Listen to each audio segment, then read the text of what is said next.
Chapter 1051, Taming the Wall, Leadership 2. Jessie had processed that slowly. The new soldier from the academy, she had said, in the tone of someone building a story as they received it, who got access to the trial bows by working through the bureaucracy. Exactly. And the cost of the bows and rune arrows? Finch and Theodore are going to interrogate me until the end of the world. Castle's military support, trial equipment. I already filed the paperwork with Larissa's, helped to make it look correct in the records. Jessie had looked at him with the face of someone who knew the story had more layers than were being described, and who had decided that the undescribed layers were, in this particular case, the fair price for the part that was being described. "All right, leave it with me," she had said. The bows arrived at the southwest sector through the correct channels, with the correct documentation, and with Rin Patenter's name nowhere on any of it. Garrett examined them with the evaluation of someone who had seen enough new equipment arrive at the wall to have calibrated what was genuinely useful and what was the well-intentioned effort of someone who hadn't spent sufficient time at the wall to understand what was actually needed. Two distinct categories that didn't always correlate with how official the equipment was or how good it looked on paper. "You got these?" he asked Ren, in the tone of someone reformulating the question they were actually asking. "I went through the process," said Ren. "It wasn't that difficult. I had tried them at the academy, and the distribution channel for military trials was already open. It just needed to be connected to the wall. And you filled in all those boring bureaucratic forms and requirements that quickly." Rin considered that for a moment. "I took a management class," he said. Garrett looked at him for a second. "A management class? Public Resource Administration, more specifically." Garrett processed that with the expression of someone evaluating whether an explanation was plausible and arriving at the conclusion that it was sufficiently plausible for practical purposes, even though it had certain strange gaps around the edges. Like the insane efficiency. "Do you know how to use it?" "Somewhat." Teaching bow use at the wall was different from teaching bow use in the academy training arenas. In training spaces, the target was static or predictable, positioned where it was easy to see. At the wall, the target came from below, at distances that varied according to the creature's speed and point of entry into the sector, and the positional advantage of the height changed the shot angles in ways that required recalibrating whatever reflexes previous shot had built. The veterans took a little time to maintain good form, while simultaneously channeling mana into the bow. That was expected, and Rin said so directly before the frustration of the learning delay had time to settle as information about the bow rather than information about the learning process, a distinction that mattered for the thing to keep working. Frustration directed at the tool stopped people from directing it at themselves, where it was more useful. Dunn was the first to find the correct angle and the correct amount of energy. Garrett was the second. You could see in him the expression of someone who had arrived at the conclusion that yes, it was just a matter of adjusting the calculation and practicing, not that the bow was difficult or impossible. The first incursion with the bows was the kind of verification that didn't require subsequent analysis. The high silver mutant creatures that normally reached the base of the wall and that were normally contained from the gaps in the middle section found, this time, that the interdiction range had increased considerably. They no longer needed to accumulate large amounts of energy and fire at close range to pierce the beast defenses. A bow from the height of the wall with an integrated element channel in the rune was what it was: greater range, greater penetration against the creature's defenses, internal damage from the expansion of the differentiated elemental mana excited by the rune, and the capacity to respond before the creature reached the point where combat at the wall became more complicated to manage. The same principle as the wall's positional advantage extended further outward. Garrett fired 4 times. 3 connected. For a first afternoon using something new in real combat conditions, that was exactly the kind of result that kept the thing improving, not perfect, but clearly working, clearly learnable, clearly worth continuing. "How many management classes did you take?" asked Garrett, while reloading. "One," said Run. "You helped us a lot for just 1 class." It was a fairly dense class. Garrett fired the 5th arrow. It connected. At the end of the battle, their tamed beasts went to recover the arrows. There were many, but they were expensive according to the report. "Good," said Garrett, in the same tone he used to evaluate shot angles. My turn to teach you something then. Garrett taught Ren the technical vocabulary and some of the military language for giving orders and calling formations, what each term meant in practice at the wall rather than in theory, the shorthand that had developed over years of having to communicate quickly in conditions where longer communication was a liability. In exchange, Ren taught the bows. What followed in the subsequent days had the steady quality of something that had found its rhythm. The veterans used the bows in routine incursions with the frequency the learning process allowed, which increased as the learning process produced results. Each session deposited something in the reflex memory, the shot becoming less a decision and more response, the mana flow becoming less monitored and more automatic. The ceiling of what the position could accomplish was rising. They were also getting accustomed to hearing Ren give positioning orders that, strangely, felt progressively even more efficient than Garrett's ones. Chapter 1052, Taming the Wall, Leadership 3. Ren's leadership skills were growing, not dramatically, by a small margin, the kind that accumulated over multiple engagements into something the body noticed before the mind did.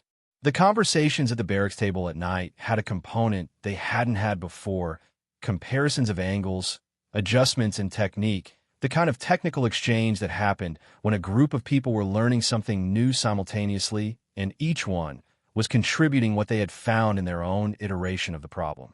The table had become a workshop without anyone deciding it would be one. Also, nobody had connected Red Pathfinder to Ren Patender yet. They had come close once when someone mentioned the territory name change from Goldcrest and used a new name, and someone across the table said it was a strange surname, but alike to one they heard recently. And Garrett said it was the name of the tamer who had rehabilitated the territory. And someone else added that was the same one who had manufactured the lances the students used in the lower rings, and who apparently also made these bows, and made them very well, a genius. Ren had been looking at his plate with the concentration of someone very interested in the distribution of his dinner. The bow guy is you, isn't it? Said Dunn. Now looking at Ren. No. I got help from Jessie, a lady from the exchange warehouse who handled the distribution, said Ren. I just connected the channel. Dunn looked at him. Right. A fairly dense management class, said Dunn. Then looked back at his dinner. Yes, said Ren. The conversation moved toward another subject with the naturalness of conversations that didn't need to be resolved in order to continue. Ren kept looking at his plate. Date 2890 arrived with the inevitability that days had when they had been accumulating something for a long time. The Mantis reached Gold 1 in the morning, before Ren's shift at the wall. Without fanfare, he was still concealing his beast from those around him. But it was inevitable that some energy would escape, that the people nearby, with sufficient sensitivity, would feel the signature of a gold rank progression. It was the kind of advancement that came with a qualitative difference that was harder to describe than to feel, not just a number moving, but a threshold crossed. He finally had all his beasts at gold. The perception of speed and angle that the Mantis added to the system settled into another category, more stable, with the solidity of something that had matured rather than something that had grown quickly. The difference between a structure still finding its shape and one that had found it. The Mantis's contribution to the whole wasn't big, but it was cleaner. Ren noticed it in the first movement he made with his mana, all gold, no silver making a bit of an interference. Then he stored it, because the wall was not the place to process system transitions contemplatively when there was a shift to cover and a concealment to maintain. The analysis could wait. The shift couldn't, but he couldn't hide his smile. The hope the new level brought was very specific, with the Mantis at Gold 1 and the other two beasts at their current gold ranks. Maybe the combination was sufficient for what had failed in the ruins. Since the last time he had a clearer sense of how much was missing, he had gained 3 sub-levels, practically 1 full level if he had been a conventional tamer. Maybe the margin of precision and control the new category added was the margin, the difference between almost and sufficient required for statues at Sirius's level. Maybe, after that he could go for the remaining unexplored ruins and the rest of the elemental dragons. But again, that was for after. First was today's shift. The morning shift had something different from the start. Not in the way it had something different when there was more activity than usual, or when the sector was still processing residual energy from an incursion that took time to dissipate. The opposite difference: nothing. The mutant creatures that normally arrived at the southeast sector, with the frequency documented in the records and known by the veterans well enough to recognize in their sleep, were absent, with that ominous absence of things that should be there and weren't. Not quiet in the way things were quiet between incursions. Quiet in a way that didn't correspond to any previous examples. Wren extended his perception. Nothing in the immediate range. Nothing in the extended range. The territory outside the wall that normally had that texture of distributed presence. The kind of thing a tamer with Wren's sensitivity could read as there is activity without identifying each individual source, was still in a weird way that didn't match anything in the pattern of recent weeks. Garrett had noticed the same thing in a much smaller radius, without commenting yet, which in Garrett meant he had noticed it long enough ago to have verified it twice before deciding it was worth mentioning. "Are you feeling it too?" Garrett asked. "Yes. What do you think is happening to them? Maybe we have eliminated all of them already, huh?" "I don't know," said Wren, serious, not engaging with the light joke. "Yet." Garrett processed the concerned "yet" with the attention he gave words that had implications that weren't immediately obvious. Something in the way the word landed told him it wasn't a dismissal. But then Wren's expression changed, the particular shift of someone who had just had an idea connect to something else that had been waiting for it. Access to the wall's construction-capable soldiers required captain-level or higher authorization, because they were critical for repairing damage during intense sieges, the kind of resource that needed a controlled request chain. But Wren already had his small team and Garrett's captain rank, which was enough to use the general mid-level construction workers at discretion for minor infrastructure projects, even if not for the ones directly responsible for the wall's structural integrity. Still enough for the experiment he wanted to run. Chapter 1053, Taming the Wall, Silence. General mid-level construction tamers did their best. Unfortified wood and stone were the first category, available with a captain's order for minor infrastructure projects without additional review. Regardless, Wren also obtained permission from the sergeant, through Jesse and the Castle connection, and thanks to the experimental items, they liked the test equipment that was being sent through and was courtesy of a new arrival's bureaucratic skills, that red youngling and his management work. More runes, and the paperwork for those had gone through separately. Vin signed a request with the efficiency of someone processing documents. "What for?" he asked, in a relaxed, almost dismissive tone of someone who had the right to know, but no particular urgency about the answer. "The new runes we received yesterday are for installing an exterior tower," said Wren. 100 meters from the perimeter. Vin looked at him.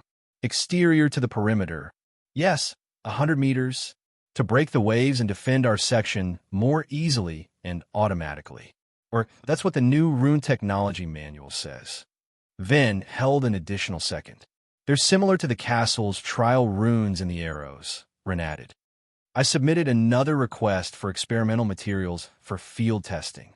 It's in the annexes of the previous order. The annexes existed because Larissa had written them, and they were sufficiently extensive that verifying them completely in real time was a task Vin was not going to execute in this moment. "A very dense management class," said Vin. "Yes," said Wren, with the calm of someone who had learned that even at the wall, credentials from the academy were respected and rarely questioned. Vin signed. The tower stood 30 meters when they finished it, which was considerably shorter than what Wren would have wanted and exactly as tall as what the available soldiers could build without him contributing so much that he gave himself away. At least the construction had the solidity of work done by people who had spent enough time with physical materials and wall conditions that the building itself was efficient, no wasted effort, no uncertain joints, the kind of structural confidence that came from doing the same kind of thing many times. The base was wider than a 30-meter tower, strictly required, because Wren had calculated the levels of impact the structure would need to hold if the theory being tested proved correct, and the base reflected that calculation rather than the standard specification for something this height. He had accepted the constraint the same way he accepted most constraints at the wall, by calculating how much was achievable within it rather than spending time on what wasn't. Wood and stone, not the reinforced bright mineral that composed the main wall. Easier to requisition, easier to justify in the paperwork, and sufficient for the purpose. The runes came after the structure was standing. He installed them at the top while the soldiers who had built it watched from below. Rin worked with the slowness and precision that the work required. Every placement measured against the geometric pattern he was building rather than against where the previous rune had gone. Extreme, millimetric attention he gave that kind of work, which was not very different from the attention he gave everything else except that it was slightly slower, slightly more precise, and completely quiet. The soldiers who had participated in the construction observed with the look people had when they recognized they were watching something they didn't fully understand, paired with enough practical judgment to know the person doing it understood it completely. Nobody asked questions while he worked. The focused silence around that kind of work was a form of respect he had learned to recognize across different contexts. There were 3 types of runes extra now, each with a specific function in the circuit. The first absorbed ambient mana the way roots absorbed water, passively, continuously, without requiring any active operator once installed. Rin had found this principle by reading through the system of cores and pedestals in the Starweaver ruin, which, though still sealed in its final stretch, had given him the pedestals that kept the white and black hearts running without wearing down. The geometry of that system had told him something about passive absorption that he had been sitting with ever since. Pedestals that had kept the white and black hearts active without wearing down. The second were related to the simplest seal activation runes, the first kind he had publicly demonstrated repairing years ago, but in his hands turned again toward a different application. Instead of triggering a specific seal, he activated the mana in the coiled wooden core of the structure itself, converting the tower into something that responded to what the first runes had been collecting. The wood had to be coiled.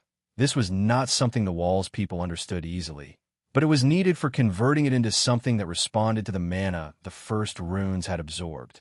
The third drew on what Run had learned from working with the purple crystal fragments, specifically the method of recognizing corruption and converting it into elemental energy in combination with directed elemental mana. Something like what Orion had done with the purple crystals to amplify elemental power, but the purpose here was conversion rather than amplification. Once the circuit between all 3 closed, the tower stopped being a tower in the inert sense. Is that doing what I think it's doing?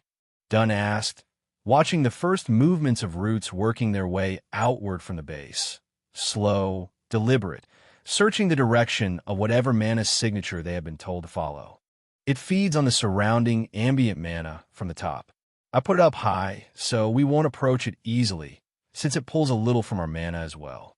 Corrupted creatures that touch the roots are the only kind that will come looking in this direction, Rin said. It's not invincible, but it's not something mutants will find easy to ignore either. And you got all of this through bureaucracy as well. Experimental materials permits have a fairly broad scope lately. The castle wants people to learn to use the new rune technologies, some new rune technologies that ordinary people can learn to use, so the authorizations for high-brightness crystals are more available than they used to be. The crystals are high-brightness rank and expensive, but it just required connecting the right requests. Dunn looked at the tower for a moment longer, then looked at Rin with the expression of someone who had reached the outer edge of what they were going to actively investigate. The management class was the explanation he had.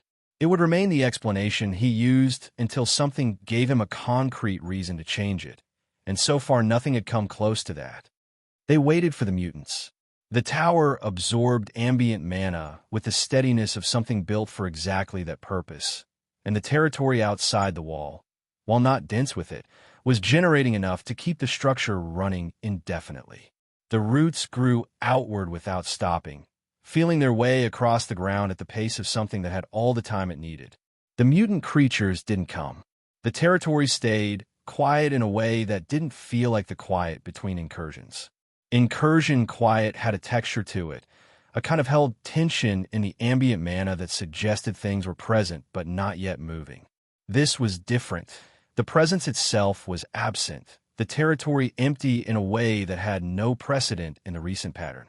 Garrett watched the horizon with the expression he had when silence was a tactical data point rather than a good sign. The territory is empty. Maybe we actually eliminated all of them, he said, not quite committed to it as a statement. No, Rin said. Are they hiding then? Doing this on purpose? I think so.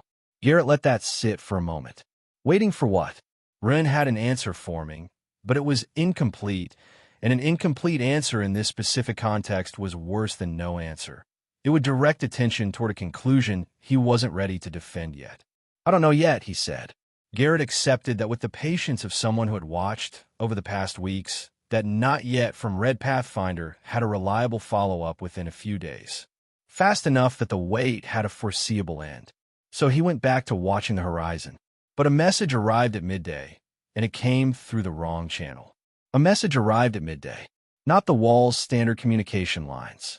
Through the direct route the castle had established specifically for Ruin, a fast bird that risked his cover, carrying a letter with Selphira's signature at the top and Julius's at the close. That particular combination was the one they used when both parties had aligned on the content of the message and needed the recipient to understand, without additional context, that both had agreed to it. Rin read it once. He put it away and walked to find Vin.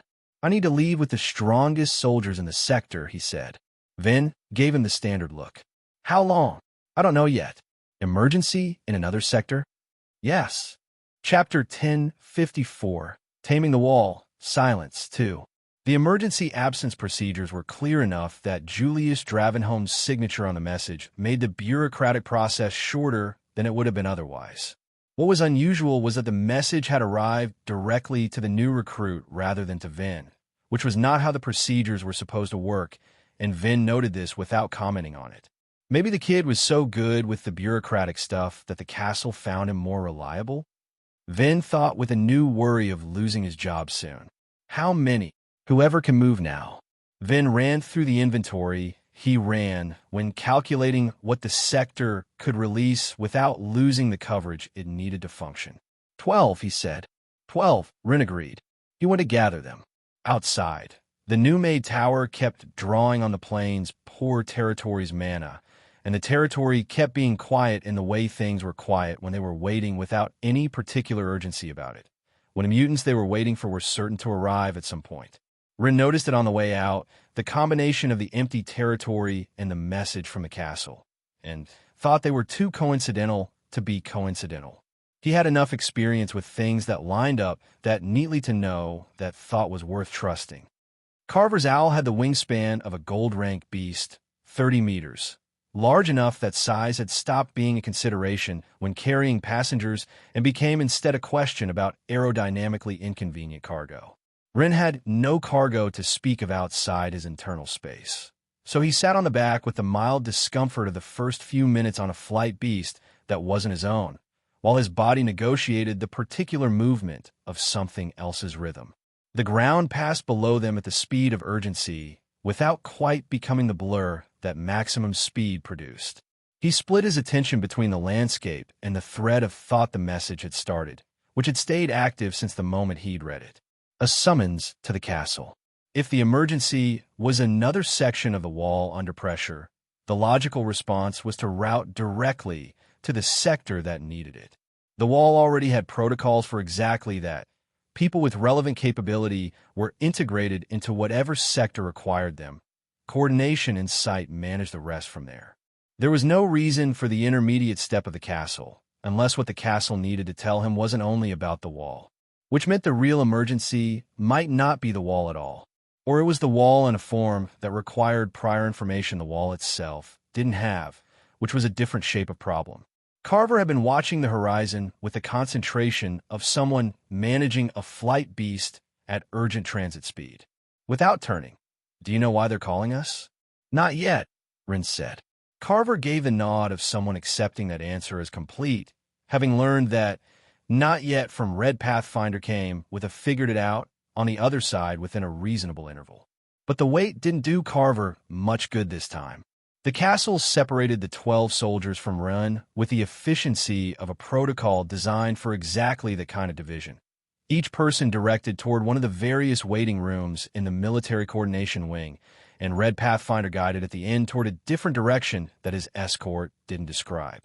Rin followed without asking, because the direction was readable enough for someone who knew the castle's layout. The private audience rooms. The corridor had the silence those corridors had when they were being used for conversations that didn't require witnesses, not only because there was anything secret, but also because some discussions ran more efficiently without the ambient texture of people moving through adjacent spaces. The group waiting inside was larger than he'd expected. Selphra in the position she took when she had already assumed control of a meeting before the meeting officially started. Julius was standing against the wall with the posture of someone who had transferred the available information to everyone present and was waiting for them to finish processing it so the group could move to the next step. Leora, who looked at Ren when he came in, had the expression she had when she was containing something she preferred not to contain, but had decided containing it was the right call for this specific moment.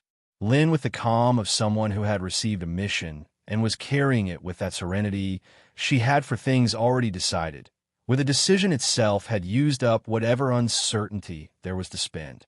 Mayo, who raised a hand in greeting with the energy of someone doing it, because that was their way of demonstrating what she called positive presence.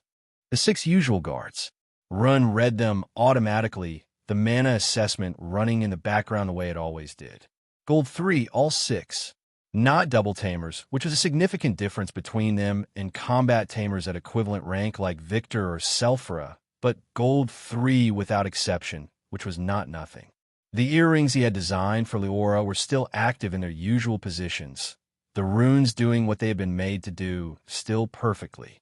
The only beast in a room below Gold 2 was his own Mantis, which had just reached Gold 1 that week.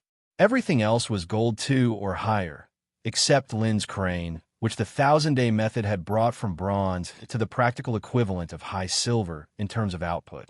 Though Lin was a double tamer, and the panther was high gold as well, and Lin without either beast was still Lin, which was a category that didn't need further qualification. Selphra skipped the preamble. The corruption is moving away from us on all sides, pulling back toward the ruins, she said in the voice she had when the information was enough and the context didn't change what it meant. Not toward the wall. The wall is quiet because the movement is outside, going the other direction. She paused. We believe it's reached some critical mass it needed for its next move, and the ruins are where that move happens. Rin processed it. Sirius, he said. Sirius, Selphra confirmed with a nod. She didn't add anything to that, because there was nothing to add that the name hadn't already said. The corrupted hearts from Orion's collection came to Ren's mind. The count that had pointed toward a 7th door, an undiscovered ruin. The timeline that had always been pointing somewhere, even when the specific destination wasn't visible yet. Julius moved into the position of someone shifting from listening to speaking. We can't send the strongest team the way we did last time, he said. If it's a trap and we empty the defensive perimeter here, we could find the wall under attack while the main group is outside. The last expedition barely made it back in time. We don't have better odds now. Rin nodded. The logic was sound, and it was the correct way to protect what mattered. But what you have here, Julius continued, is a small, fast team that takes your orders well and has the mobility and experience to get people out of difficult situations in any terrain configuration, including underground. Rin looked at the group. Leora with the spirit fire and the bash, capable of fusing and producing power comparable to his own for now, steady under pressure and experienced in exactly the kind of tight coordination that underground extraction required. Lin, fast, lethal, double-bonded. The Panther giving her offensive power, the Crane giving her speed and options for extraction, and Lin herself giving both of them a direction in a pinch they followed without hesitation. The 6 guards with Gold, 3 beasts, and years of coordinated work between them, the kind of coordination that didn't need to be rebuilt in the field because it already existed. Mayo with the Celestial Cloudbird, useful for transport and for escape, and that particular capability she had of appearing exactly where something needed to be done and doing it before anyone asked. A compact extraction team built for one purpose. Get Rin, Leora, and Lin into the ruins and get serious out before Selfra's instinct about the timing proved correct the hard way. We're calling other soldiers from your sector, Julius said, so we don't ruin your facade by calling only you. The bureaucratic position changes will be processed slowly for them, which is much worse than usual, but quickly for your area as receivers. So no one in your section will notice anything immediately. Ren understood the mechanics. Then he opened his mouth still. Selfra spoke before he could finish opening it. Luna doesn't know, she said. Not as an apology. As a fact. We spoke with Larissa. We all agreed. Ren closed his mouth. Julius added the context Selfra had left implicit. The situation concerns her father. If she knows you're going and why, she'll want to go too. And if she goes, there's a real higher probability that at the critical moment, she won't retreat when it's necessary to retreat. It's better that she contributes her power to the defense. Chapter 1055, Taming the Wall, Preemptive Strike. Ren knew it. He knew it because he was exactly the same way in those situations, and because he had spent enough time around Luna to recognize the pattern in someone else, even when recognizing it didn't stop him from feeling guilty about it. Selfra looked at him with the deep attention she had when she wanted what she was about to say to land with all the clarity she intended to give it. The only reason you're the one going, she said, and the one giving orders out there, is because you're the only one who can do something about the crystallization when you find what they're looking for. She paused. But you're carrying 9 lives that matter a great deal. Don't focus only on Sirius's. The silence that followed had the weight of things that were said once. That's also something you have to grow into handling, Selfra added, and the quality of it wasn't hardness, but the kind of honesty she applied to things she cared about enough not to soften. Remember that among those 9, you're also carrying my granddaughter and your future wife. Mayo raised her hand. Can I ask whether Ren's orders are absolute for the non-future wives when we're about to die? Because if we're going to be underground surrounded by mutants, I prefer the kind you can ignore to run away screaming. The air in the room changed the way it changed when Mayo did exactly that. Not removing the weight, but reminding the mood in the room that the weight couldn't exist alongside other things.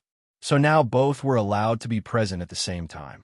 Lin gave her a karate chop on the head, gentle one, because Maria wasn't there to do it properly, and Mayo made the sound of exaggerated pain that she made when she did something that didn't deserve a big reaction and produced one anyway.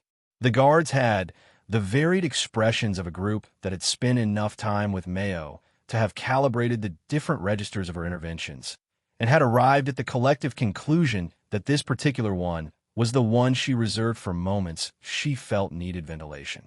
So Ren looked at Selfra. Selfra looked back with the patience of someone who could wait for the Mayo moment to finish before continuing. Ren nodded. I promise. Everyone comes back safe, he said, not with the inflection of a dramatic declaration, with the calm of someone stating something they have decided will be true. Selfra held his gaze for the second it took to evaluate whether what she had heard was what she needed to hear, or the truth. She nodded once. Julius moved toward the table where the maps were already spread out. Then we begin, he said. I kinda already know the place, said Ren, scratching his nape. Ren flew on the now bigger mantis. He had been able to do that before the advancement at silver, but now that she was gold, the size increase had finally made it less uncomfortable. The distribution of wind currents across the beast's back was different at this scale, and though the mantis was not the most aerodynamic beast by design, her new physicality and power let the rules of aerodynamics settle into a secondary plane where they could be overridden by brute force rather than worked around by geometry. The mantis at Gold 1 was indeed considerably larger than the mantis at Silver 3. It was the kind of difference Ren knew intellectually was going to happen, and that still caught him off guard each time, because the scale of a beast in a new category always turned out to be more than the number of the previous rank allowed him to calculate precisely. Getting used to seeing her at one size also did nothing good to prepare you for the next. So he had learned to stop trying. It had enough space on her back now to make the long aerial journey what it was rather than an exercise in jumping endurance, which was the relevant threshold. Leora was to his right in silence. Shizu and Umi Two of the guards who had operated together long enough that their coordination was automatic in most situations occupied the space behind them with the discretion of people who understood when their presence was functional and when it was better to melt and just act like inanimate baggage. Mayo carried another contingent on her celestial cloudbird, and from that direction came laughter with the energy of someone who considered the journey the entertaining part and the destination the work, and who therefore believed in making the most of the transit. Lin and Hikari flew separately on their own beasts, holding their positions in the formation without needing to be directed. The formation stayed loose for the first few hours because the silver, bronze, and iron rings offered no real resistance to a group at this level. The beast that detected the combined mana signatures processed it with the same logic they used for any superior threat. Move away before the threat had reason to come toward them. The group passed through each ring like a change in weather rather than moving through a different level of territory. It was a quiet journey. Rin used it. The cold at the altitude of the outer rings arrived with the height and with the ambient mana density, which made temperature behave slightly more aggressively than it did near the city. Not impossible cold at this elevation, but the persistent kind that after enough time produced the particular sharp chill that became difficult to ignore. Rin noticed it. "Do you need help?" "And no," Leora said, in the tone of someone saying no, in a way that did not close the conversation. Rin was in what she privately thought of as chivalrous mode and interpreted it correctly. He moved closer and put his arm around her. Leora went slightly red and began activating the spirit fire with the economy of someone who had learned to calibrate exactly how much she needed for the specific result she wanted, not enough to be obvious, enough to be effective, the practice control of someone who had been working with that power long enough to treat it like a dial rather than a switch. The baggage tried hard not to giggle. They were close enough that the warmth Leora generated reached both of them instead of only her, which was more efficient, and the fact that they could support each other was the correct reason, if a correct reason was what was needed to be a bit less shy. Leora looked ahead. Rin looked ahead too. The formation continued through the cold, and the outer rings fell behind them one by one, and neither of them said anything else for a while, which was its own kind of answer to the question that hadn't quite been asked. Chapter 1056, Taming the Wall, Preemptive Strike 2. Both of them looked ahead long enough for the situation to settle. Rin's body in contact with Leora's in a warm and soft hug that wasn't accidental. It was established now as the default position of the two of them on the Mantis's back. "Better?" Rin asked after a while. "Yes," Leora said. The difference between that yes and the earlier no was smaller than it appeared. Rin was in opportunistic mode and pulled her closer, not with the awkwardness of the first months, nor with the excessive deliberation of someone calculating whether the gesture was appropriate. This was done with the naturalness of someone who had spent enough time doing this kind of thing with the three people beside them that some things were simply what they were. Leora had spent about a third of that cumulative time, so she was less accustomed and went a little red. The purplish fire she was generating increased 1 degree of temperature beyond what the warm situation actually required and was turning pinkish at the edges.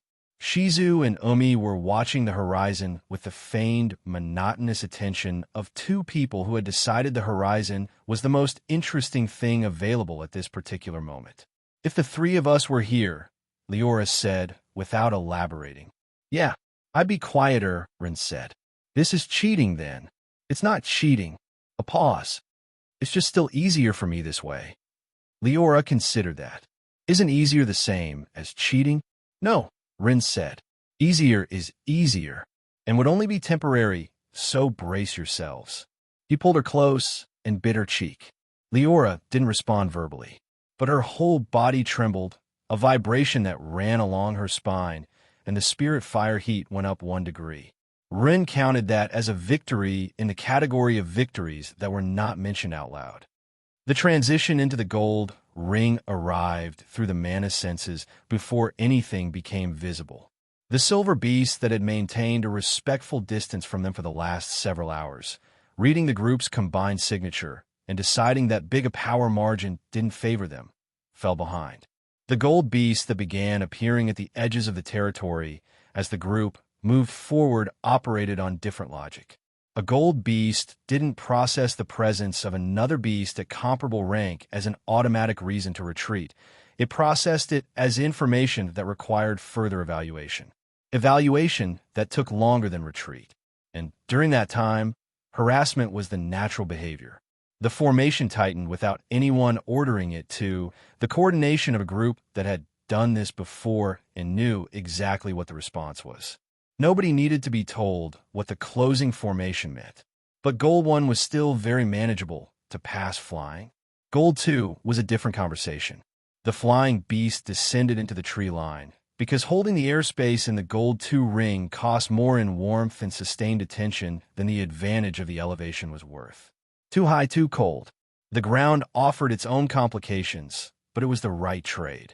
The trees of the Gold 2 ring were in the category of things that made the word tree feel insufficient. They had the scale of something that had grown for long enough, without the limitations that environments normally imposed, roots that modified the topography of the ground around them, canopy that didn't let light through so much as filter it into something different by the time it arrived at the base. The root system was actually a huge feat and created a second movable topography at ground level.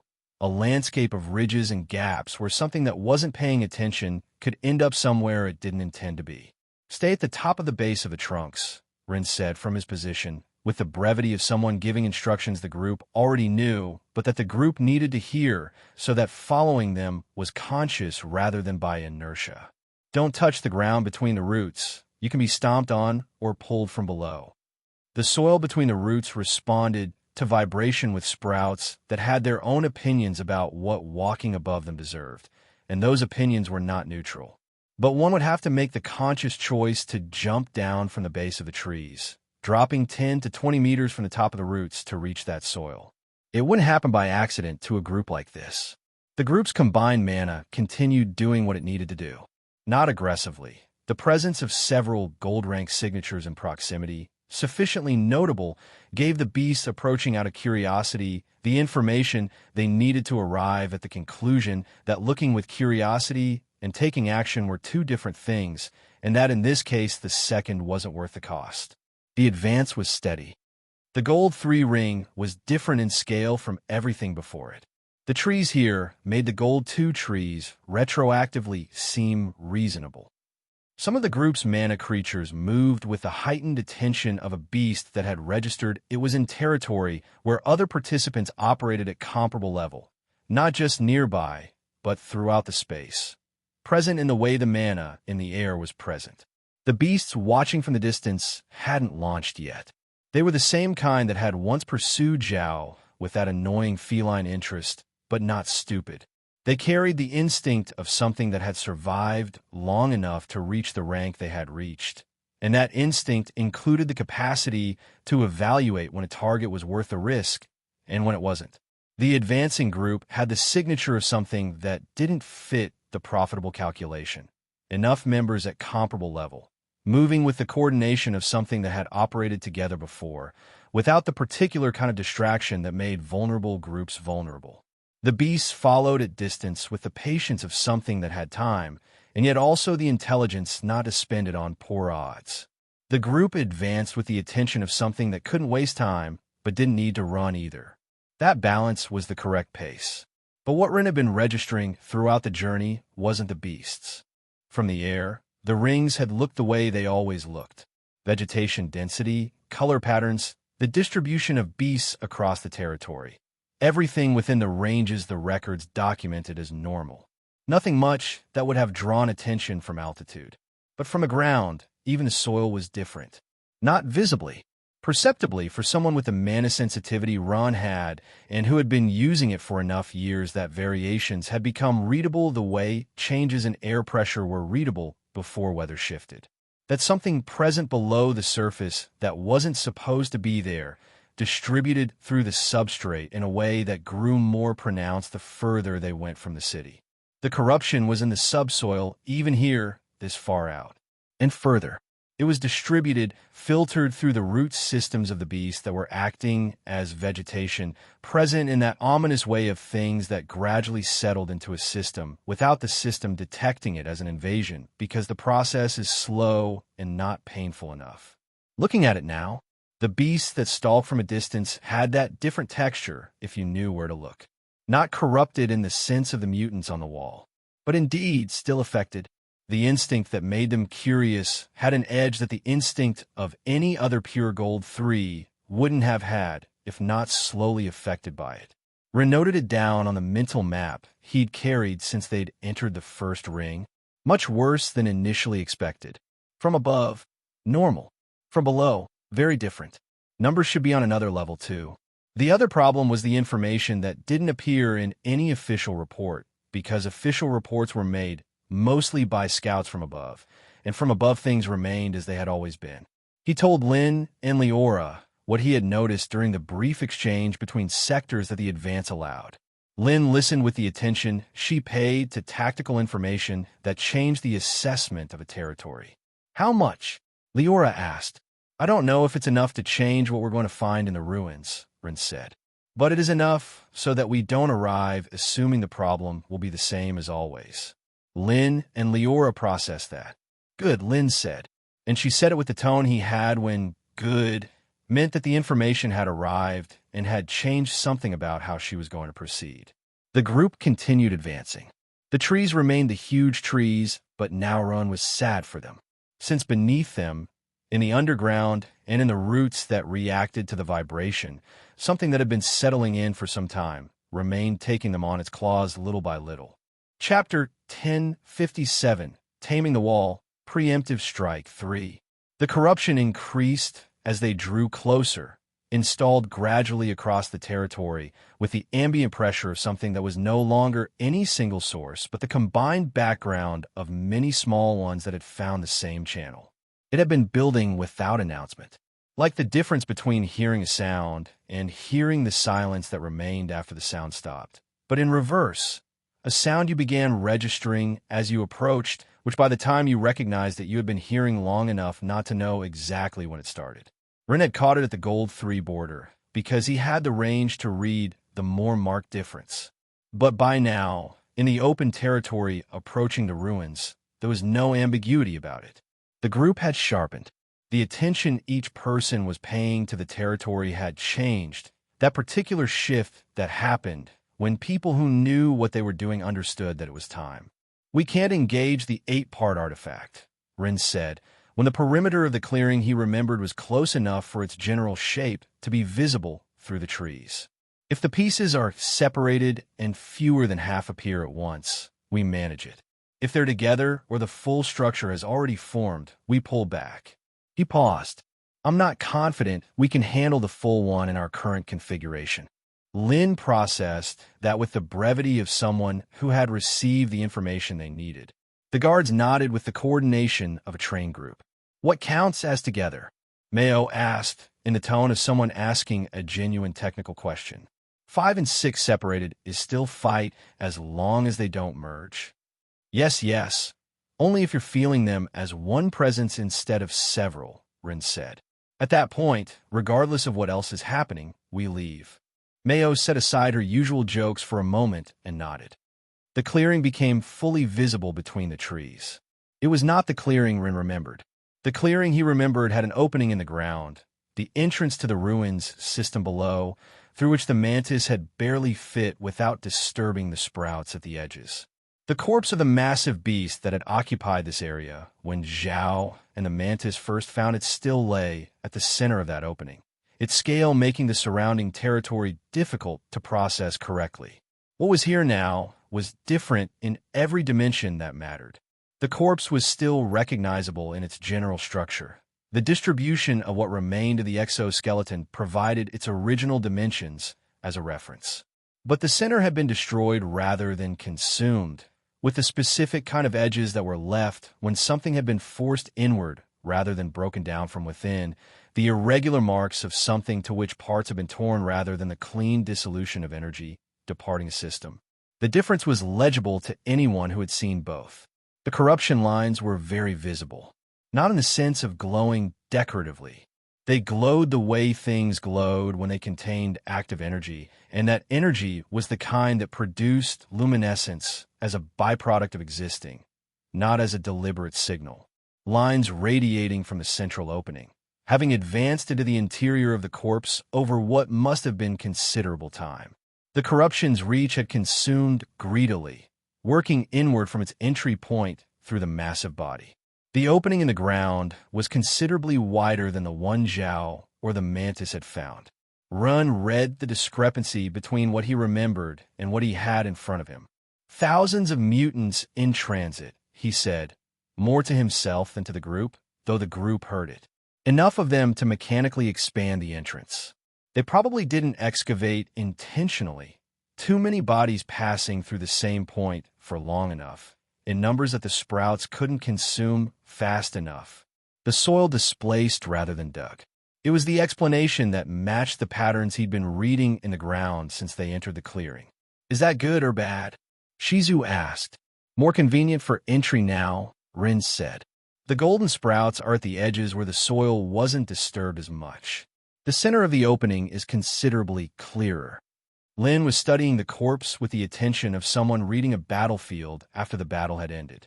Something in how the lines of corruption had spread, the direction and density of the damage, was telling her something she was still assembling. The presences, she said. I'm registering them, Rin said. First chamber, from what I can read at this distance. Numerous, but nothing at a rank that should concern us.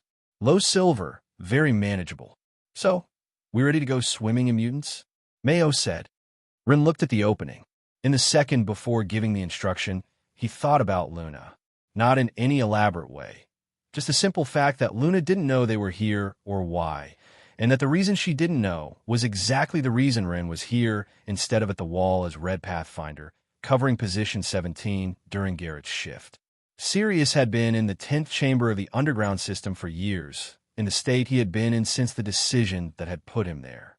The kind of decision someone made when something mattered enough that the consequences of not making it were unbearable.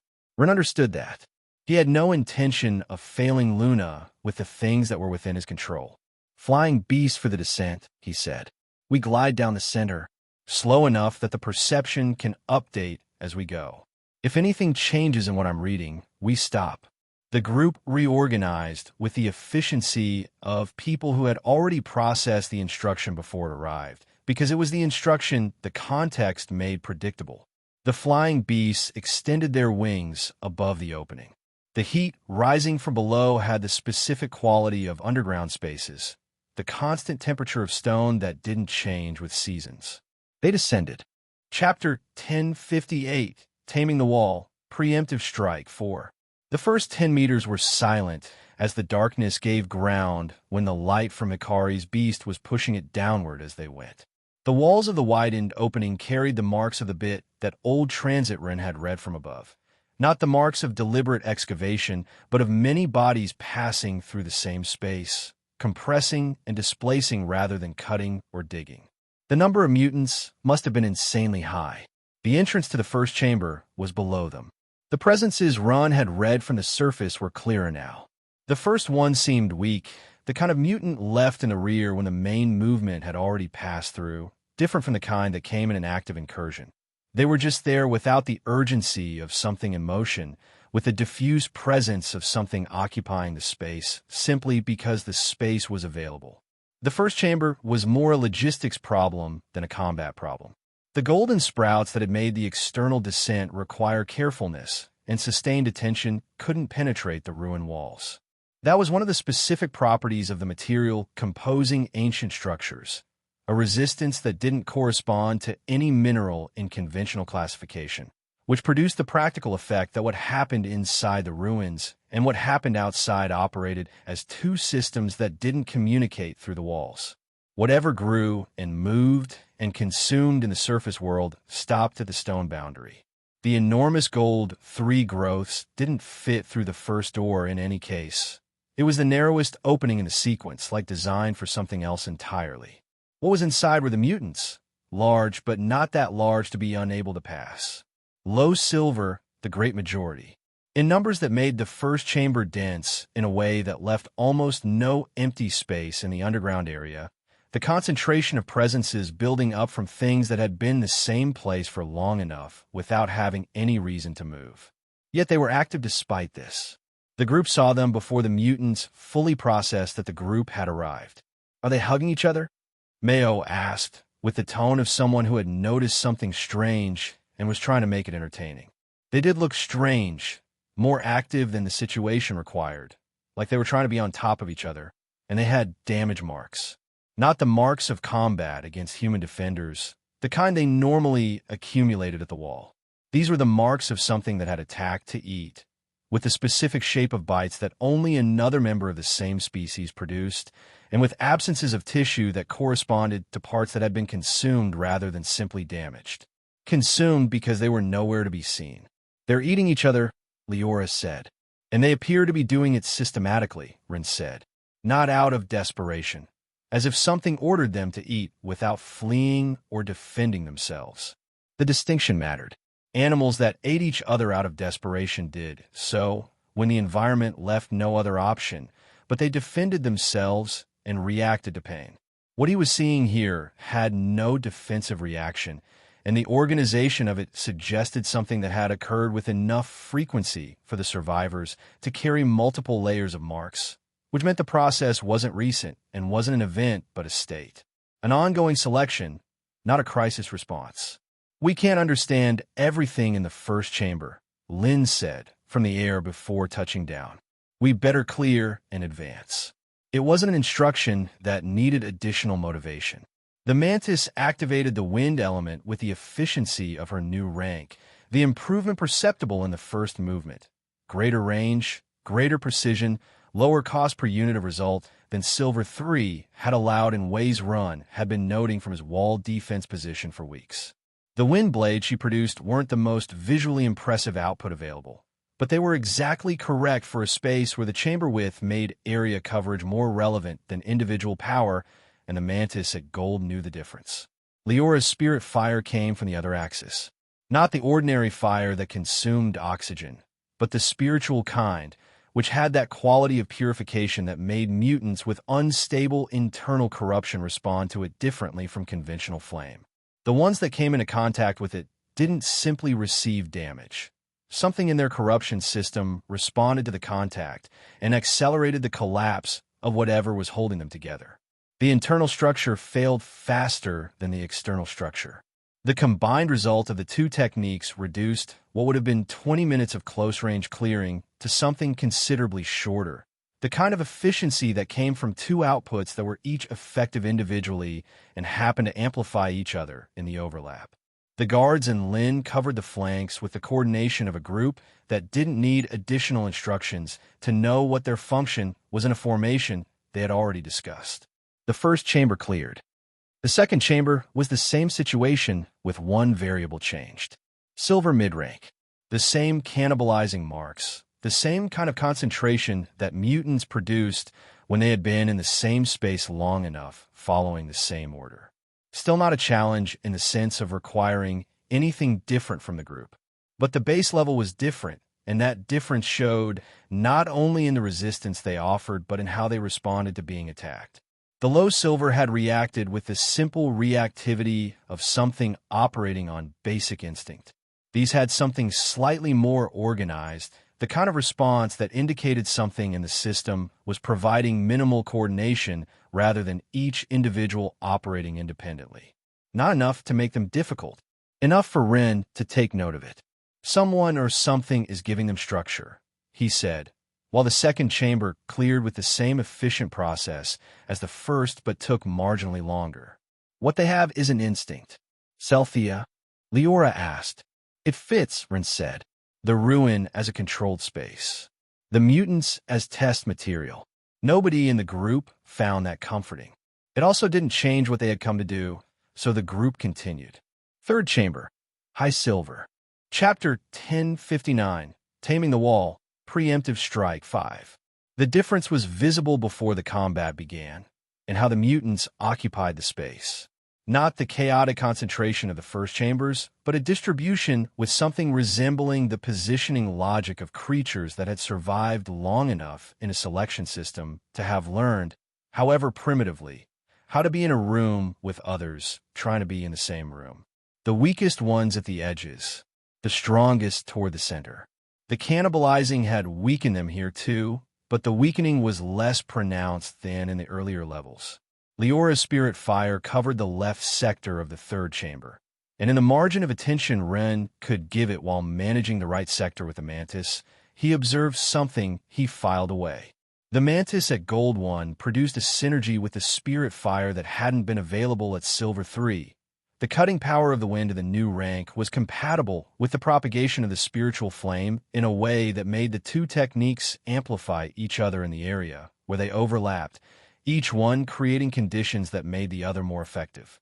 He noted it for later. They cleared the third chamber and moved to the stairs. The fourth chamber broke the pattern, not in having or lacking mutants, but in their level. Ren had expected Gold 1, following the consistent step up between each chamber, but what he found was something sitting just below that threshold. The liminal state where a beast system had enough energy for the rank, but hadn't completed the stabilization cycle. Close enough to register as almost gold, far enough to register as not quite there. Are they simply incapable of crossing that limit? Hikari asked from her lateral position.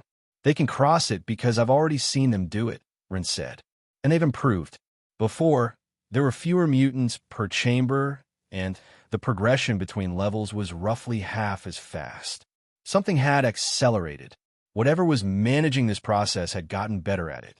In the fifth chamber, they found something newer and more difficult to read, even for Ren. Many of the cave's runes were overwritten in a bright purple liquid, the original patterns partially obscured beneath the new ones in a layering that hadn't been done hastily. The work had affected the internal structure of the stone, and these mutants were indeed gold, real Gold 1, with the genuine aura that distinguished an actual evolved creature from a mutant that had grown larger and stronger while remaining functionally below the threshold. The cannibalizing hadn't stopped, and the size increase was consistent with what the chambers below had shown, but the overwritten runes had accelerated something in the process that the raw selection alone hadn't been producing. There was a clear difference between big mutants with gold-level physical size and strength and mutants with a true gold aura and the system to match it. Celthea appeared to have refined her approach. The lower chambers had served as fuel. The mutants there fed into the ones above, which used that energy to reach ranks they wouldn't have reached through natural development. A brutal and efficient selection in the coldest sense of both words. The pyramid of it was visible in the layered marks across every body in every chamber they had passed through. The fifth chamber was the first that required genuine attention. Not the sustained, pressing kind, but the kind where letting the mind wander had a cost. Leora adjusted the intensity of the spirit fire. Ren adjusted the range of the wind blades. The group covered the flanks with more deliberate structure than in the earlier chambers, the formation tighter, each person closer to their assigned anchor point. The fifth chamber cleared, but it took longer. The sixth chamber was gold too, and it was different in ways that started with the entrance. The opening was wider than any of the previous ones, wide enough that the group could enter in formation, which was relevant because the chamber itself was also wider. More space for the mutants inside to use, which meant more directions from which an engagement could arrive. Gold 2 mutants moved differently from Gold 1. Not only faster, but with less of the residual hesitation that the lower ranks carried. When the group entered and combat started, the mutants responded with something approaching deliberate positioning. The larger ones moving to intercept while the smaller ones consolidated in the rear, not out of instinct, but out of something that had learned to do this. The cannibalizing marks were present, but less extensive on the strongest of them. The ones that had absorbed the most from below had more structural damage. The ones that had consumed less were more intact, but also lower in the overall hierarchy of the chamber. Whatever the selection was producing, it wasn't clean. The strongest had gotten there by a process that had cost them. The wind and the spirit fire still worked, still amplifying each other enough in their overlap zone. but the sustained output required to clear this chamber was noticeably greater than the fifth. Rin felt it in the rate of mana consumption rather than an effort. The mantis at Gold 1 had range and precision, but the targets here were absorbing more before they went down. Lin took direct responsibility for 2 of the larger mutants. The 6th chamber cleared. The group was quieter after it. The 7th was Gold 3. The entrance to the 7th chamber radiated the kind of acrid smell that spoke not of death, but of corrupted mana concentrated in a space that had been occupied by high-rank entities for a sustained period. The walls here had more of the overwritten runes more densely than anywhere above, layer on layer in some sections, the original rune patterns nearly invisible beneath the accumulated work. Gold 3 mutants were what the selection had produced at this level were creatures that had consumed everything below them in the system and carried it. The marks of that consumption were everywhere on their bodies, old scars over new ones over older ones still, layers of forced development visible as physical text. They were not healthy creatures at Gold 3. They were creatures that had been driven to Gold 3 through a process that left damage at every level. And the damage hadn't fully healed between advancements because the process hadn't given it time to. Chapter 1060, Taming the Wall, Preemptive Strike 6.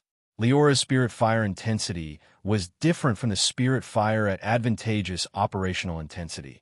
It didn't just purify, it pressured the corruption that was holding the mutants' forced development together, finding the instabilities that the accelerated process had left in the system and widening them.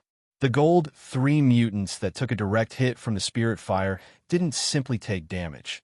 Their new structure began destabilizing in a way that accelerated the damage they were already carrying. Rin matched it with everything the Mantis had at this rank. The cutting power of the wind at Gold 1 shouldn't be sufficient to end a Gold 3 mutant quickly on its own, but the huge extra % buffs, and in combination with Leora's destabilizing fire. The wind worked like a hot knife on butter on targets that were already having structural failures and extending them. The guards held the perimeter with everything they had. Lin and the Panther moved between the lone targets that managed to push through the massive battle to the front with a precision that left no hesitation between one engagement and the next. The 7th chamber cleared. It didn't take much yet. In the silence after, while the group verified the state of each person, Rin read what he could read from the corridors leading downward. He looked toward the 8th chamber stairs. The 8th chamber would be above Gold 3. The question was how far above. Gold-rank beasts were large in a way that the word large didn't quite capture until you were in the same room as one. A platinum beast weighed roughly 10 times what a gold beast weighed. A silver beast weighed around a ton on average, which meant a gold beast averaged 10 tons and a platinum beast started at 100. The 8th chamber's floor had the marks of the forced cannibalizing that were still fresh on them. Also old wounds in varying states of healing, the occasional missing limb or compromised section of exoskeleton. But unlike the lower-rank mutants, these moved through the damage as if it were background noise. The multi-legged structure and compartmentalized node system that the new mutant corruption had built into them meant that losing part of the body wasn't the same kind of problem it would have been for something with a more centralized anatomy. They redistributed their new center of mass and continued. The 8th chamber was going to be Gold 3. That's what they thought when they reached the last chamber. Lin said it out loud. Platinum 1 at most for the last 2 chambers. Rin nodded. The pattern had been consistent. If it took 2 chambers to go from Silver 3 to Gold 1, reaching Platinum would cost at least as much and probably more. The last 3 chambers, maybe, they crossed the real threshold. The first beast that detected them going down looked from the bottom of the chamber. It was the size of a 3-story building. Platinum 1. We were lied to, Mayo said. There was nothing to add to that, so nobody did. The guards held the flanks. What followed wasn't clean or easy in the way the earlier chambers had been clean or easy. It was still functional, and functional was still fine, but needed some adjustments. 7 gold, 3 normal tamers. Their bonuses doubling and tripling the output of their beasts above their base rank. But a beast enhanced to the theoretical equivalent of Gold 9 was still not a platinum beast. The numbers had a cruelty to them that the math made precise. What compensated was the group. What compensated was always the group, and particularly when your group included 3 fighters operating well above the general level of the encounter. But first we needed to make sure they were safe. Not a handful of platinum beasts. Dozens. Platinum 1 mutants, each one around 100 tons of mass, distributed through a chamber that was the widest they had entered so far, with a ceiling high enough that the scale didn't feel immediately crushing. The space had been built to hold something or things of this size. That was worth noting. Gold 3 guards stay behind the main group. Don't separate, Rin said. Invoke your beasts and pull them back if it looks dangerous. You're supporting, not leading. And me, Mayo called out, with the wounded tone of someone who had been visibly forgotten. Rin smiled. He knew she understood she was counted among the Gold 3 group. He just left her room to make the joke she'd obviously would take the chance to make. No guard protested, because none of them were being underestimated and they knew it. Rin wasn't suggesting they weren't capable. He was calculating correctly, and correct calculations were what kept people from dying underground. The difference between a Platinum 1 beast at full health and a Gold 3 tamer with good bonuses was still a gap, and these beasts, though damaged by the cannibalizing that had pushed them to this rank, were still platinum. Rin summoned the 2-headed Gold 3 Diamond Hydra. The entire chamber registered the shift in mana before the beast finished materializing. A Gold 3 beast influenced by bonuses exceeding 800% pushed above Platinum 2 output easily, and 950 points of multi-elemental control didn't register just as background noise in any space. They registered as a death sentence. The Hydra's presence didn't arrive gradually. It arrived all at once. The mana displacement of it changing the quality of the air in the chamber the way pressure changed before a storm. The dozens of Platinum 1 mutants responded with the reaction of things that had survived long enough for their instinct to distinguish between something ignorable and something that wasn't. This was not ignorable. The Hydra fired the first light ray from the right head, while the left head was already tracking the next target. The beam landed on the closest mutant and split it with the violence of a force that had exactly the power needed for the work and wasn't wasting any of it. The ones nearest to the impact launched backward in fear despite the control it had first, making it eat to the death. The ones at the far end of the chamber began charging energy for range support, which was exactly the behavior of something with enough instinct to understand that sending everything directly into a known threat was worse than letting the front line probe first and using them as a buffer after. Leora summoned the bash. Leora's double tamer bonuses didn't match Ren's, but they weren't too far behind. Her lower bonuses pushed past 550%, and the mana and spiritual control numbers climbed above 800%, putting both her beasts above Platinum 1 in practical output. The bash emerged small, the way these serpents always emerged before they ate. It didn't stay small. Every Platinum 1 that fell to ruin, and the team was now its fuel.